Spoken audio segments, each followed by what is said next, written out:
गया। Radhe Radhe, this is Sunil Kumar Savita and welcome to my YouTube channel chemistry consult by Sunil Savita. जैसा कि आप जानते हैं कि प्रेजेंट टाइम में कोरोना वायरस अर्थात कोविड-19 का प्रकोप बहुत चल रहा है और जिसकी वजह से आपकी जो रेगुलर क्लासेस है वो नहीं हो पा रही है। तो ये मेरा पहला वीडियो है, तो मैं आपको ऑनलाइन प्लेटफॉर्म की मदद से कुछ वीडियो प्रोवाइड कराऊंगा जब तक आपकी रेगुलर क्लासेस ओपन नहीं होती हैं। और मैं आशा करता हूँ आप लोग सभी लोग घर पे होंगे और स्वस्थ होंगे और घर पे ही रहिए, क्योंकि ये बहुत खतरनाक बीमारी है। खैर, मैं आपका ज़्यादा समय ना लेते हुए मैं आज एक नया टॉपिक स्टार्ट कर रहा हूँ। सबसे पहले कुछ इंट्रोडक्शन दूंगा चैप्टर से रिलेटेड और फिर नया टॉपिक के बारे में अंदर एंटर करेंगे। जैसे कि आपको स्क्रीन पे दिख रहा होगा सॉल्यूशन को बेसिकली हम तीन पार्ट में डिस्कस करते हैं। पहला concentration terms, second colligative property और थर्ड है आपका abnormal molecular mass. Concentration terms की हम बात करें, ये थोड़ा सा इंपॉर्टेंट है और ये कुछ 11 का क्वेश्चन है। 11 का जो फर्स्ट चैप्टर आपने डिस्कस किया होगा, some basic concept of chemistry, उसमें बेसिकली मोल कंसेप्ट मतलब नंबर ऑफ मोल्स को कैलकुलेट करना सीखते हैं। उसी से रिलेटेड कुछ आपके टर्म्स हैं, इनको हम वन बाय वन पढ़ेंगे, डिस्कस करेंगे।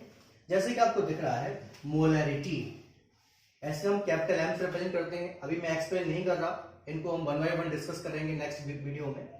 सेकंड आपका है नॉर्मेलिटी, इसे हम कैपिटल एन से डिनोट करते हैं। नेक्स्ट है आपका फॉर्मेलिटी, एफएम से डिनोट करते हैं। नेक्स्ट है आपका मोलैलिटी, इसे हम डिनोट करते हैं स्मॉल एम से। नेक्स्ट है आपका मोल फ्रैक्शन, जिसे रिप्रेजेंट करते हैं हम आपका एक्स से। और नेक्स्ट है आपका पार्ट्स पर मिलियन, जिसे हम करते हैं पीपीएम से। इसके बाद जो सेकंड पार्ट स्टार्ट होता है उसे हम कहते हैं क्वालिटेटिव प्रॉपर्टी। एग्जाम के पॉइंट ऑफ व्यू से हम बात करें, ये टॉपिक बहुत इंपॉर्टेंट है और एग्जाम में आपका कोई ना कोई क्वेश्चन इस प्रॉपर्टी से रिलेटेड एग्जाम में जरूर आता है। फर्स्ट इंपॉर्टेंट है रॉल्स लॉ से रिलेटेड है, जिसे हम relative lowering in vapour pressure के नाम से जानते हैं। इसके बाद सेकंड जो पॉइंट हम पढ़ते हैं, डिस्कस करेंगे, इसे बोलते हैं elevation in boiling point. Third जो पार्ट दिया है वो आपका है depression in freezing point. And fourth जो कि मोस्ट इंपॉर्टेंट है, जिसे हम कहते हैं आपका ऑस्मोटिक प्रेशर। इसके बाद हम बात करें नेक्स्ट जो पार्ट है वो है एबनॉर्मल मॉलिक्यूलर मास, जो कि कॉलिगेटिव प्रॉपर्टी का जस्ट अपोजिट है। जहां कॉलिगेटिव प्रॉपर्टी में हम नंबर ऑफ पार्टिकल के बारे में डिस्कस करते हैं, उसी का अपोजिट पार्ट है आपका एबनॉर्मल मॉलिक्यूलर मास, जहां डिस्कस करेंगे हम बॉन्ड ऑफ फैक्टर के बारे में, जिसको हम रिप्रेजेंट करते हैं आपके आई से। ये इसको भी दो कैटेगरी में डिवाइड किया गया है। First is a dissociation of solute और सेकंड आपका एसोसिएशन ऑफ सॉल्यूट। तो ये जनरली मैंने जनरल आपको ओवरव्यू दिया आपका सॉल्यूशन चैप्टर से रिलेटेड। नेक्स्ट मैं आज आपको एक्सप्लेन करूंगा introduction of chemistry. Hello, good morning student. जैसे कि आपको स्क्रीन पर नजर आ रहा होगा, introduction of solution. Introduction of solution के लिए हम बात करें तो सबसे पहले हम डेफिनेशन की बात करेंगे कि डेफिनेशन ऑफ सॉल्यूशन होती है क्या। यहां मैंने कुछ पॉइंट नोट आउट किए हैं। First, solution is a homogeneous mixture. मैं इसको अभी डिस्कस करूंगा कि होमोजीनियस मिक्सचर को लेके चलते हैं कि होमोजीनियस मिक्सचर क्या होता है। एंड सेकंड पॉइंट है it is made up of two और मोर देन कंपोनेंट। मींस ऐसा सॉल्यूशन जिसके अंदर कम से कम दो कंपोनेंट और मैक्सिमम 3, 4 या 5 कंपोनेंट हो सकते हैं। बट सॉल्यूशन चैप्टर की यदि हम बात करें तो बेसिकली आपके सॉल्यूशन में दो कंपोनेंट होते हैं, जिसमें से हम कहते हैं एक को सॉल्वेंट और सेकंड कहते हैं आपका सॉल्वेंट। बट इन कंपोनेंट के बेसिस पर इनको अलग अलग नाम दिए जाते हैं। जैसे कि सॉल्यूशन में आपके दो component present A and B. For example की मैं बात करूं, सपोज मैंने वाटर लिया और वाटर में कुछ अमाउंट में सॉल्ट को ऐड कर दिया।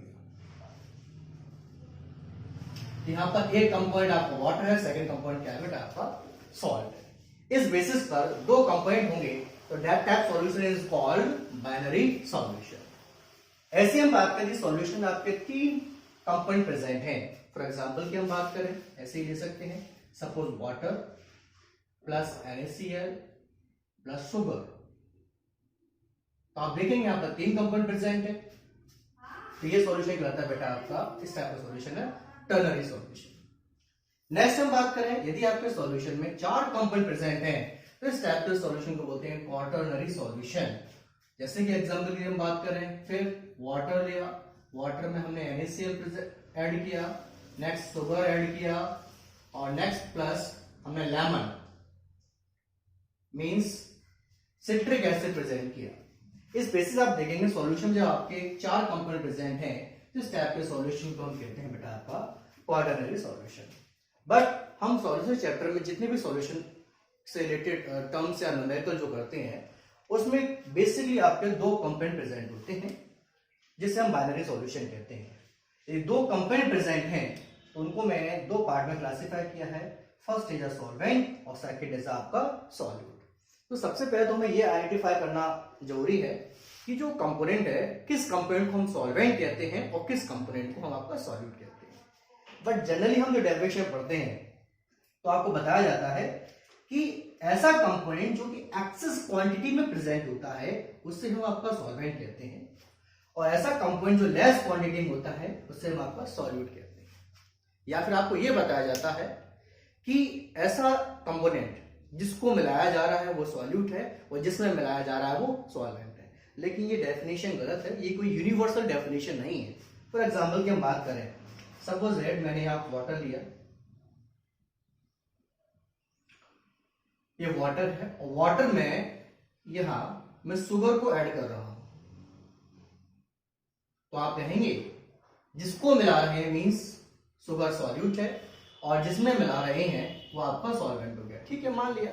लेकिन अब मैं कंडीशन अपोजिट कर दूं, सपोज दैट यहां पर मैं कुछ शुगर के क्रिस्टल ले लेता हूं मैं, और यहां पे मैं आपका वाटर ऐड कर रहा हूं, सपोज दैट। अब इसके अकॉर्डिंग तो शुगर सॉल्वेंट हो गया और वाटर क्या हो गया आपका सॉल्यूट हो गया। ये डेफिनेशन तो गलत हो गई है, तो हम ऐसे आइडेंटिफाई नहीं करते। या फिर जनरली बुक्स में ये भी लिखा होता है ऐसा कंपोनेंट जो एक्सेस क्वांटिटी में है वो सॉल्वेंट है, जो लेस क्वांटिटी में है वो क्या आपका सॉल्यूट है। कुछ हद तक ठीक है लेकिन 100% ठीक नहीं है। इसको भी हम एक एग्जांपल के थ्रू समझने की कोशिश करेंगे, समझिएगा। फॉर एग्जांपल के लिए मैंने 70% वाटर लिया है प्लस 30% NaCl लिया है, तो आप कहेंगे सर हाँ वाटर का अमाउंट ज्यादा है और आपका सॉल्ट का अमाउंट कम है, तो आप कहेंगे सर ये सॉल्वेंट है और ये आपका सॉल्यूट है। मान लिया। अब मैंने थोड़ा सा परसेंटेज कम किया, ये लिया 60% और ये लिया मैंने आपका 40%, तब भी आप कहेंगे सर ये वाटर जो है आपका सॉल्वेंट की तरह बिहेव कर रहा है और आपका जो NaCl है वो आपके सॉल्यूट की तरह बिहेव करेगा। ठीक है, बट मैं बात करूं दोनों की क्वांटिटी सिमिलर 50% और 50%, तो आप कैसे आइडेंटिफाई करेंगे कि कौन सा कंपोनेंट आपका सॉल्वेंट है और कौन सा सॉल्यूट है। ये तो डेफिनेशन गलत हो गई है। एक्सेस क्वांटिटी में वो सॉल्वेंट है और लेस क्वांटिटी में वो क्या बेटा आपका सॉल्यूट है। मैंने बताया था सॉल्वेंट और सॉल्यूट की कोई भी यूनिवर्सल डेफिनेशन नहीं है। डेफिनेशन ये कह सकते हैं that component lose their identity. समझिएगा, ऐसा कंपोनेंट जो अपनी आइडेंटिटी को लूज कर देता है उसे कहते हैं आपका सॉल्यूट, और ऐसा कंपोनेंट जो अपनी आइडेंटिटी को लूज नहीं करता वो कहलाता है आपका सॉल्वेंट। जैसे कि आपने देखा वाटर में यदि हम शुगर को ऐड करते हैं तो शुगर अपनी आइडेंटिटी को लूज कर देती है, क्योंकि शुगर आपकी सॉलिड फॉर्म में प्रेजेंट थी, उसने अपनी फिजिकल स्टेट को लूज कर दिया। लेकिन वाटर तो पहले भी लिक्विड फॉर्म में था और सॉल्यूशन बनने के बाद भी आपका लिक्विड फॉर्म में ही था, तो वाटर ने अपनी फिजिकल स्टेट को लूज नहीं किया। तो ऐसा कंपोनेंट जो सॉल्यूशन बनने के बाद अपनी फिजिकल स्टेट को लूज कर देता है उसे हम सॉल्यूट कहते हैं, जो अपनी फिजिकल स्टेट को लूज नहीं करता उसे हम आपका सॉल्वेंट कहते हैं।